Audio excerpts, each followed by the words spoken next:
জীয়ৰীৰ মুখত হাঁহি 12জনী সাজে সোণৰ অলংকাৰ তুলনী বিয়া আহি পৰে ঘৰে চকুত চকু সপোনৰ জংকাৰ গামোচাৰ চোতাল পোহৰাই উঠে বিহুৰ ধ্বনিৰে মুখৰ মাটি পিতাই মাকৰ মৰমৰ কলাত শিশু জীৱনে পায় নতুন গাঁঠি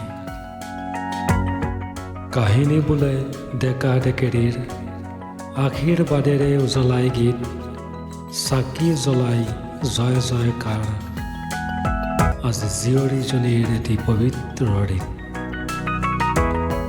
অংগত পাত চন্দন তেল জীৱনৰ আচলত বুনে ৰঙীন খেল সাজত বেজী বাজে ধেমালি তালে সপোন বৰ উঠে এটি এটি গালে সুখৰ বাটত আগবাঢ়া সুভক্ষণ তুলনী বিয়া মিঠা অনুভৱ অসমীয়া সংস্কৃতিৰ এটি সোণালী পালা নাৰীৰ জীৱনত এটি উজ্জ্বল অভ্যুদয়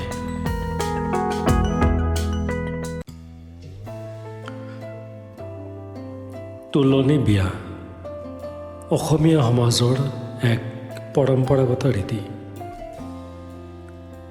তুলনী বিয়া হৈছে অসমীয়া সমাজৰ এক পৰম্পৰাগত আৰু সাংস্কৃতিক দৃষ্টিৰে গুৰুত্বপূৰ্ণ অনুষ্ঠান এই অনুষ্ঠানটো মূলতঃ এগৰাকী কিশোৰী ছোৱালীয়ে প্ৰথমবাৰৰ বাবে ঋতুস্ৰাৱ হোৱাৰ পাছত পালন কৰা হয় এই সময়ছোৱাত ছোৱালীজনীক এটা নতুন পৰ্যায়লৈ স্বীকাৰ কৰা হয় আৰু এই অনুষ্ঠানৰ জৰিয়তে সমাজে তেওঁৰ শাৰীৰিক আৰু মানসিক ৰূপান্তৰ উদযাপন কৰে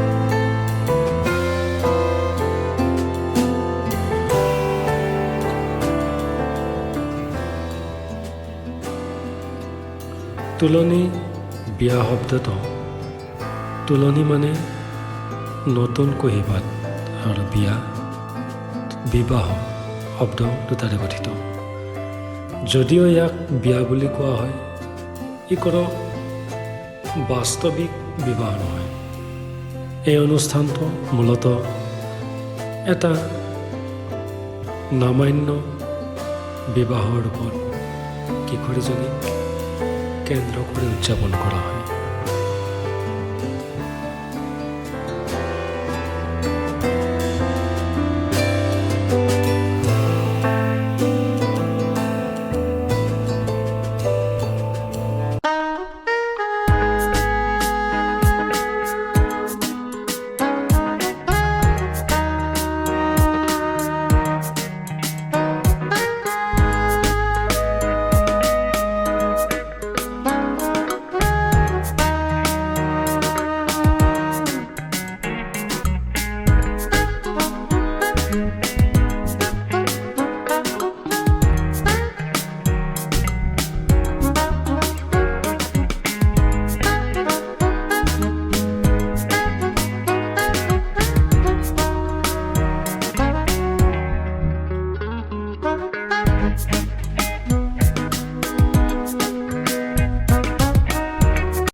অনুষ্ঠানটো সাধাৰণতে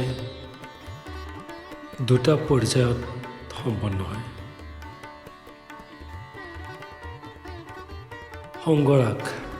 সংগৰখা ছোৱালীজনীক পৃথককৈ এটা কোঠালিত ৰাখি প্ৰাকৃতিক পৰিষ্কাৰ আৰু নিয়ম মানি চলিবলৈ বাধ্য কৰা এই সময়ছোৱাত ছোৱালীজনীক পোহৰ মানুহৰ লগত যোগাযোগ আদিৰ পৰা আঁতৰি ৰখা হয়। তেওঁক পবিত্ৰ আৰু বিশ্ৰান্ত অৱস্থাত ৰাখি শাৰীৰিক মানসিক ৰূপান্তৰৰ যত্ন লোৱা হয়।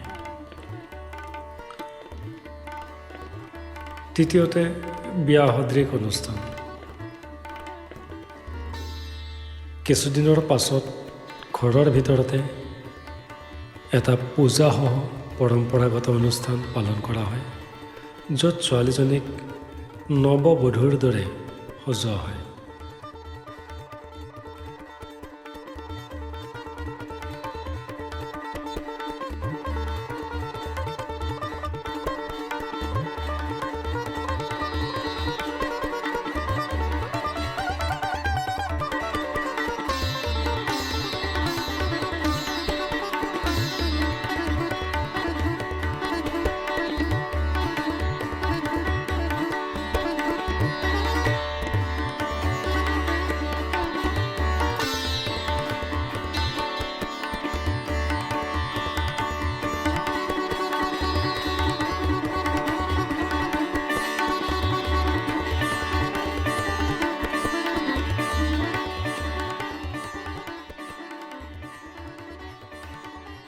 বিভিন্ন ধৰ্মীয় আচাৰ, গান বাজনা, অতিথি আপ্যায়নৰ মাজেৰে অনুষ্ঠানটো উদযাপন কৰা হয়।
সাংস্কৃতিক গুৰুত্ব। তুলনি বিয়া হৈছে এগৰাকী ছোৱালীৰ জীৱনৰ এটি গুৰুত্বপূৰ্ণ পৰ্যায়লৈ স্থানান্তৰ। কিশোৰী অৱস্থাৰ পৰা কৈশোৰলৈ।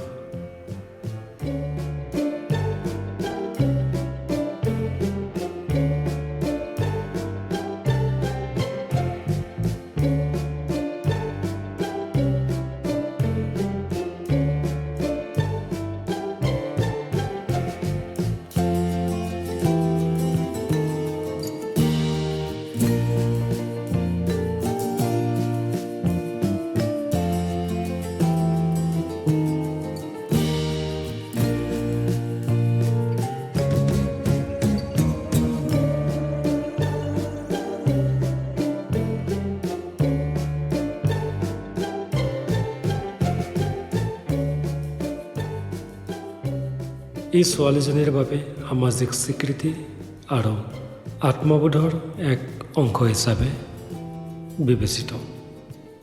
এই অনুষ্ঠানৰ জৰিয়তে মাতৃসকল, পিতৃসকল আৰু পৰিয়ালৰ অন্যান্য সদস্যই ছোৱালীজনীক এই নতুন পৰ্যায়ৰ বাবে মানসিকভাৱে সহায় কৰি তোলে। লগতে ই অসমীয়া সংস্কৃতিৰ সমৃদ্ধ পৰম্পৰাৰ এক জ্বলন্ত উদাহৰণ।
যুগৰ সৈতে সংগতি ৰাখি এই অনুষ্ঠানৰ ৰূপ ৰীতি কিছু পৰিৱৰ্তিত হৈছে যদিও তোলনি বিয়া এতিয়াও অসমীয়া সমাজত এক বিশেষ স্থান দখল কৰি আছে।